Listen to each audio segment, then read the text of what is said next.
Hai geng, subscribe dulu. Okey geng, kita nak kongsi sikit ni. Dengar ni, dengar. Tuan-tuan, saya lihat banyak posting yang merasakan mereka tak puas hati dengan sikap kerajaan berkaitan dengan hubungan kaum, ya. Ada yang tidak puas hati dengan kedudukan ekonomi, dan ada juga yang merasa bimbang tentang aktivis-aktivis mereka yang banyak menyekat aktiviti-aktiviti yang mereka anggap sebagai bercanggah dengan Islam, ya. Soalannya, adakah kebimbangan ini berasas, ya? Kebimbangan tentang ekonomi, ya, tentang hubungan kaum, tentang agama Islam, adakah ini berasas dari segi ekonomi? Bagi saya, ya, tidaklah seteruk mana yang dikatakan oleh pihak tertentu, ya. Setakat hari ini kerajaan persekutuan belum gagal membayar gaji-gaji kaki tangannya, ya. Ini satu bukti bahawa kerajaan masih kuat, kedudukan ekonomi masih terkawal. Begitu juga dengan hubungan kaum, ya. Walaupun ada pihak-pihak yang bimbang tentang hubungan kaum, bagi saya tak perlu bimbang, ya. Hubungan kaum kekal harmoni, ya. Kita pergi ke pasar raya, semua kaum, Melayu, Cina, India, orang Sabahan, orang Kadazan, semua bergaul dengan baik, dengan penuh harmoni. Tak dengar, ya, saya tak dengar pun satu pergaduhan ataupun rusuhan kaum sejak 20 tahun yang lalu. Tak pernah dengar, ya. Ini satu bukti bahawa dasar-dasar kerajaan sangat pro harmoni kaum. Maka tak perlulah ada mana-mana pihak merasa bimbang sama ada dasar kerajaan berbentuk diskriminasi ke atas mana-mana kaum, ya. Kerana hak setiap kaum dijamin, dipelihara oleh perlembagaan persekutuan. Dari segi agama pula, saya rasa dasar kerajaan, ya, dasar Jabatan Agama Islam adalah sangat-sangat munasabah, sangat-sangat saya rasa berpatutan, ya. Tak nampak sebarang dasar yang berbentuk ekstremis, tak nampak, ya. Belum ada menteri agama kita ataupun pemimpin agama kita bersikap ekstremis, belum ada, ya. Kerana itu saya sarankanlah kepada pihak-pihak tertentu yang bimbang tentang kumpulan Islam lah, kumpulan Islamik lah, jangan bimbang, ya. Ini semua kumpulan yang sangat kecil, suara yang sangat kecil dalam masyarakat kita. Yang penting ialah kerajaan pro, ya, kebebasan. Assalamualaikum. Okey geng, alhamdulillah kita dah layan dah apa yang saudara kita cakap tadi. Kita alhamdulillah negara kita ada undang-undang, negara kita ada kebangkitan, kemajuan, pelaburan hak yang masuk, kan. Kerajaan hari ni belum gagal. Tak ada pun istilah gagal. Sehingga kan kita boleh tengok kita punya inflasi menurun, mata wang kita makin mengukuh, pelaburan makin banyak, bursa saham pun kita makin naik. Dan sehingga hari ini tak ada pun pergaduhan yang berlaku di dalam negara kita. Tak ada pun masalah-masalah besar berkaitan kaum yang berlaku di dalam negara kita. Tapi puak-puak sebelah sana menggunakan Melayu terancam, Islam terancam, kan? Apa yang itu berlaku, ini berlaku. Sedangkan tak berlaku pun semua tu. Sedangkan kita alhamdulillah kita hidup di dalam negara kita masih aman, damai. Tiada masalah apa-apa dan kita boleh keluar mencari makan. Kita boleh keluar bekerja. Kita boleh bergaul dengan pelbagai kaum, dengan bangsa-bangsa lain. Tak ada pun masalah-masalah yang berlaku di dalam negara kita. Alhamdulillah, geng. Dan yang duduk menggembar-gemburkan kerajaan gagal. Yang gagalnya adalah Perikatan Nasional. Yang gagalnya adalah Perikatan Nasional. Dan kita boleh tengok terwujudnya hashtag kerajaan gagal tu bermula daripada zaman Perikatan Nasional menguruskan negara, malah menguruskan ekonomi dan terutama COVID ketika itu. COVID lah. Punca daripada COVID, huru-hara dan orang yang gila kuasa, yang tak pandai mentadbir, yang nak akan gila akan kuasa, yang yang dapat kuasa, yang dapat kedudukan dan juga memerintah negara. Sebab tu cacah merbah habis negara kita. Jujur cakap, memang negara kita cacah merbah ketika di bawah pemerintahan Perikatan Nasional. Jadi itulah kita boleh tengok tawaran-tawaran daripada kerajaan hari ini. Alhamdulillah, baru beberapa bulan, 7-8 bulan kita dah nampak hasil. Kita dah nampak result. Seperti mana Anwar Ibrahim dia nak merancakkan lagi ekonomi negara kita. Anwar Ibrahim dia pi ke setiap negara-negara di dalam Asia. Malah yang terbaru Arab Saudi panggil Anwar Ibrahim suruh pergi ke Arab Saudi.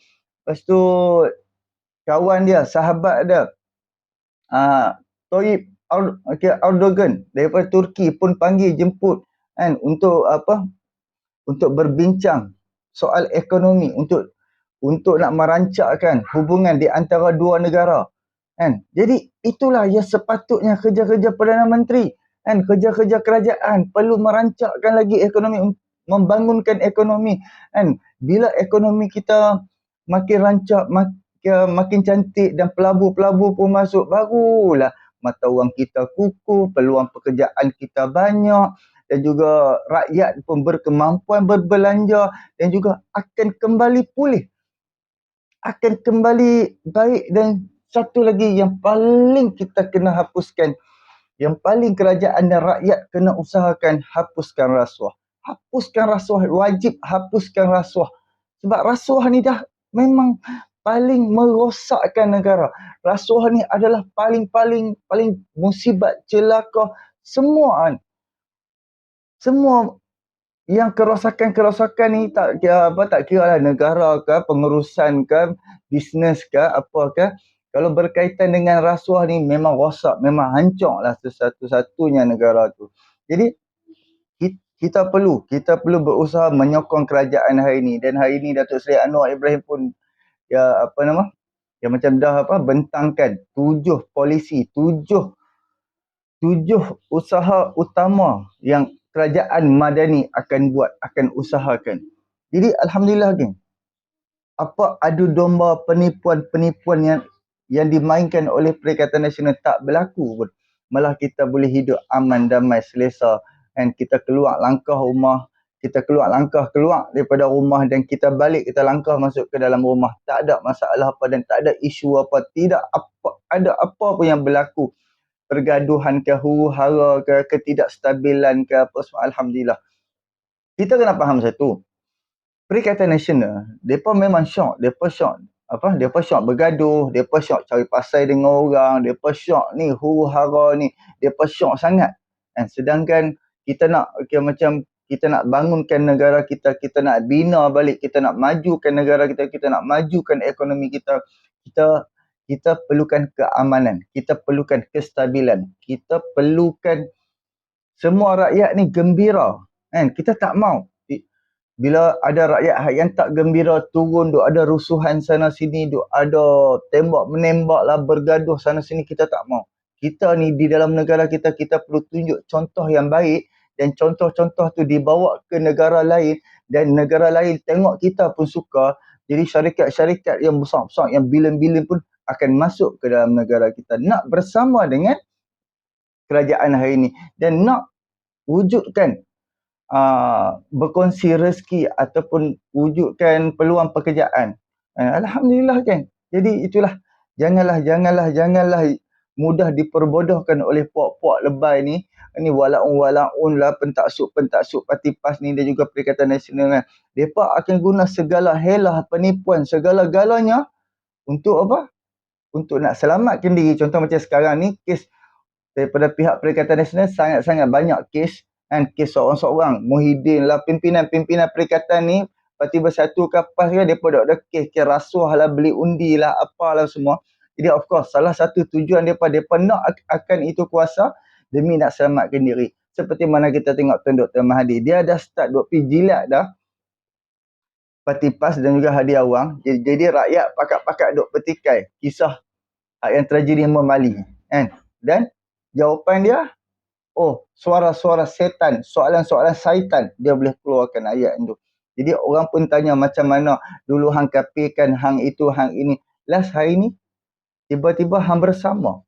Sebab dia macam ni tau, seperti mana rakyat daripada Pakatan BN apa, dia pun paling sentimental pasal Muhyiddin pernah kata PAS ni parti ajaran sesat.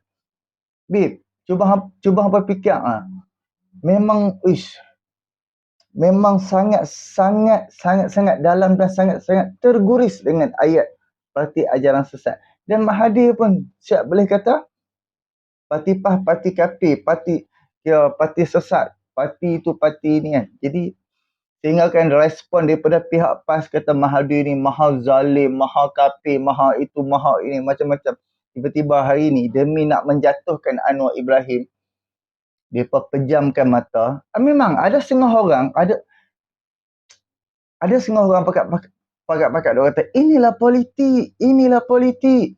Ya, memang politik. Sebab yang kenyataan yang dikeluarkan tu, dia menyentuh seseorang punya akidah, seseorang punya parti tu, macam mana aku nak cakap, ada sentimental kan, faham tak?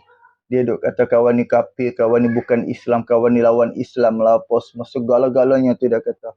Dan bila depa bersama tak ada pun upacara minta maaf, upacara permohonan maaf, ataupun upacara kita minta maaf, minta ampun atas apa yang dah berlaku, apa tutur kata yang pernah kita keluarkan, tak berlaku pun semua tu.